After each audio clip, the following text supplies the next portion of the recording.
Iran has made a shocking offer to reopen the Strait of Hormuz, the narrow sea lane through which 20% of the world's oil flows. But with one terrifying condition: oil cargo must be traded only in Chinese yuan. Not in dollars, not in euros, only yuan. A senior Iranian official revealed that Tehran is considering allowing some oil tankers through the Strait of Hormuz only if the trade is conducted in Chinese currency. If this becomes reality, it could challenge the 52-year dominance of the U.S. Petrodollar system.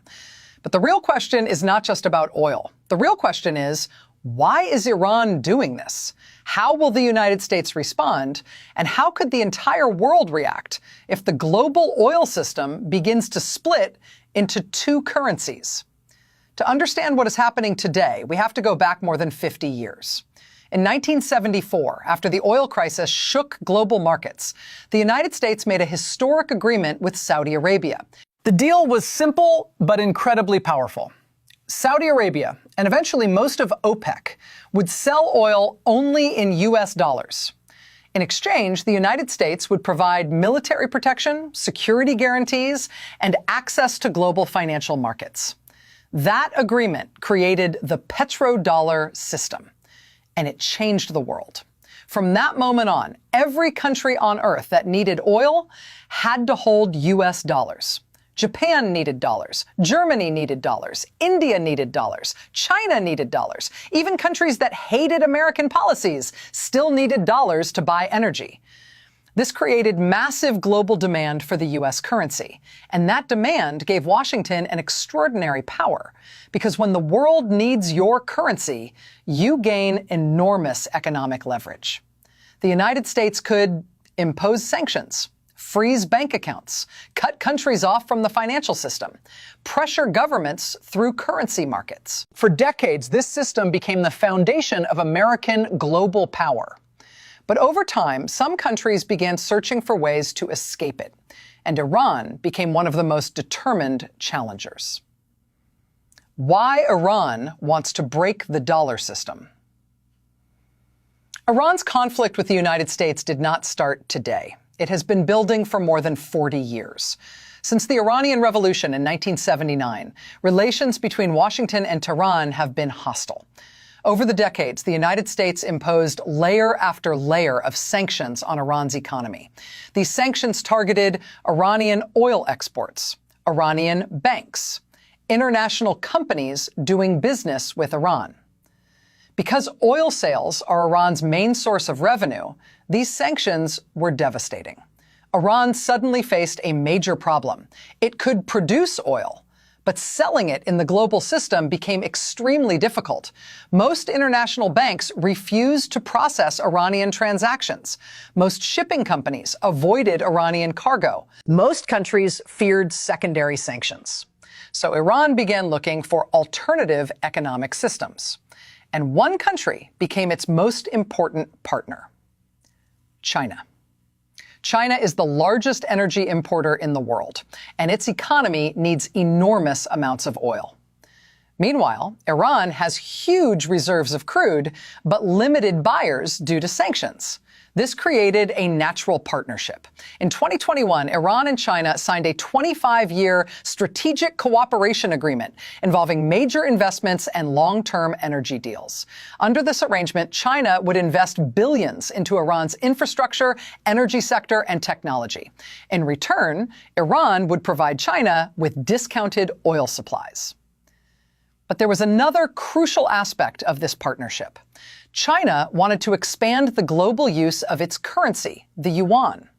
For years, Beijing has been trying to reduce global reliance on the U.S. dollar, and energy trade is the biggest battlefield in that struggle. If oil, the world's most important commodity, starts being traded in yuan, the implications could be enormous. Iran understood this perfectly.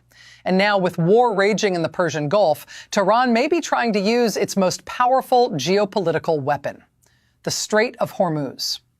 The Strait of Hormuz is one of the most strategically important waterways on Earth. At its narrowest point, it is only about 34 kilometers wide. Yet through this tiny corridor flows about 20 million barrels of oil every day, roughly 20% of global supply. Major oil producers rely on this route: Saudi Arabia, Iraq, Kuwait, UAE, Qatar, Iran. If this strait closes, the consequences are immediate. Oil prices surge, shipping costs explode, global inflation rises. And that is exactly what began happening when the current conflict erupted. After military strikes and escalating tensions, Iran effectively restricted traffic through the strait. Global oil markets panicked.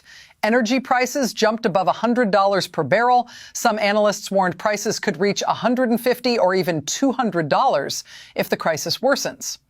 And suddenly, the world realized something important. Despite America's massive military power, Iran still controls the geographic choke point of global oil. Iran understands that it cannot defeat the United States in a conventional war. The U.S. military budget is larger than the next several countries combined.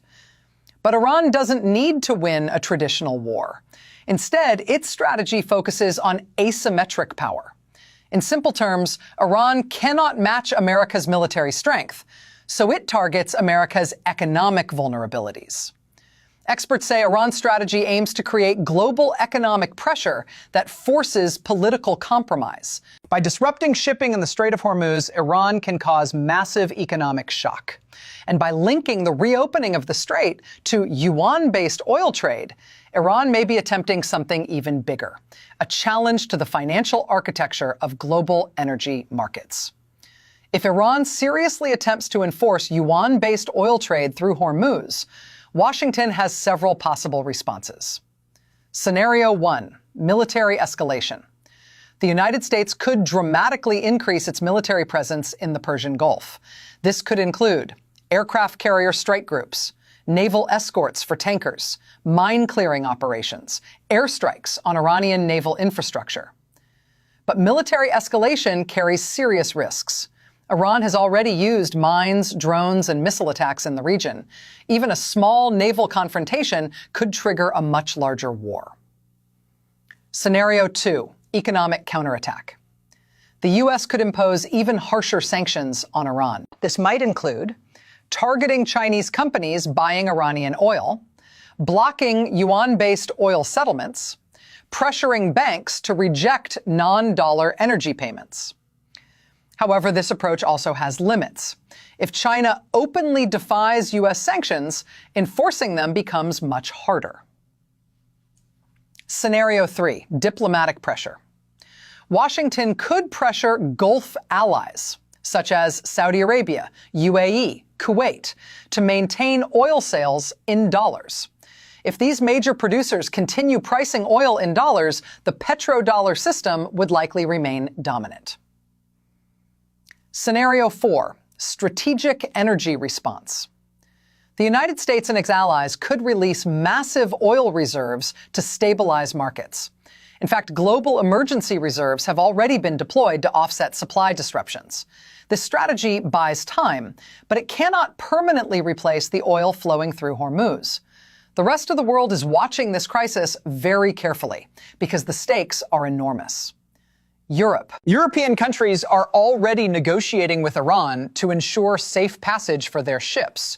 Europe desperately needs stable energy supplies, but it also relies heavily on the U.S. financial system.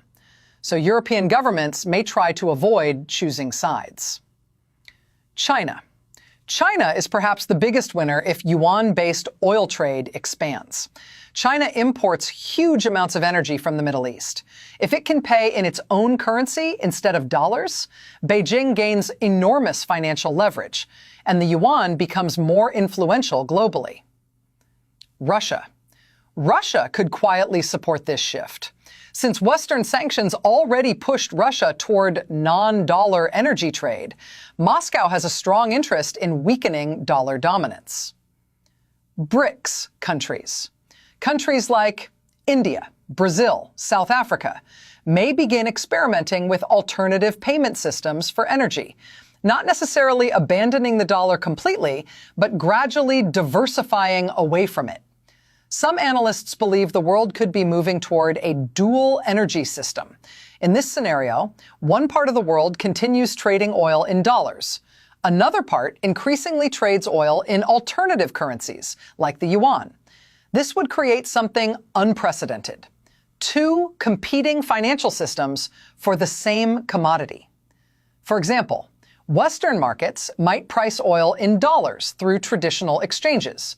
Meanwhile, China and its partners might develop yuan-based energy markets. The result? A fragmented global economy. But Iran's strategy also carries enormous risks.